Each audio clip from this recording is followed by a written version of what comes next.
ভাই কিন্তু একটা কথা কই, সবাই বলতেছে যে এটা আমনি আজকে দেশের পরিস্থিতির জন্য আমনি দেয়, এটা জানেন? এই যে এই সমন্বয়কগুলার না ধরলে নাকি এত গ্যাঞ্জাম হইতো না, এটা আওয়ামী লীগের লোকজন বলতে। এবার খাল খুঁড়তে না খুঁড়তে বেরিয়ে এলো কুমির। হ্যাঁ দর্শক, আপনি ঠিকই শুনছেন, ভিডিওটি দেখতে থাকুন, থাকছে বিস্তারিত। 5 আগস্ট শেখ হাসিনা পদত্যাগ করার পিছনে ছিল ডিবি হারুনের বিশাল হাত।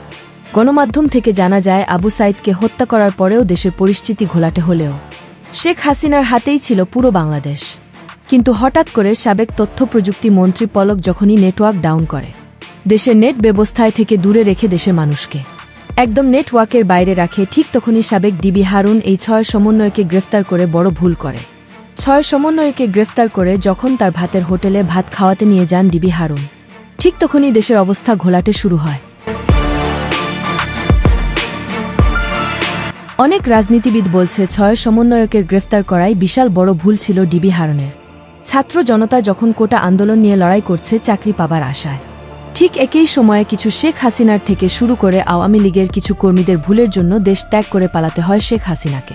তার মধ্যে অন্যতম হচ্ছে এই ডিবি হারুন।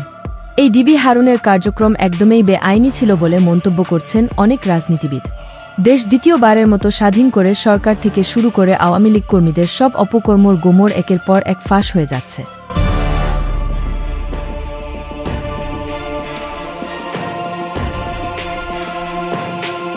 হঠাৎ করেই আজ দুপুরেই সাবেক ডিবি হারুনের একটি কল রেকর্ড ভাইরাল হয়ে যায়।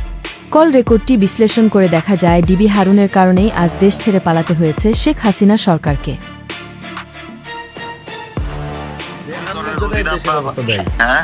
আমি কি করলাম? ওই যে আপনার জন্য এই দেশে আজকে সমন্বয়, এই যে আমি না ধরলে এগুলা করতো না, তাই বলতেছে। Trends news 69 news desk.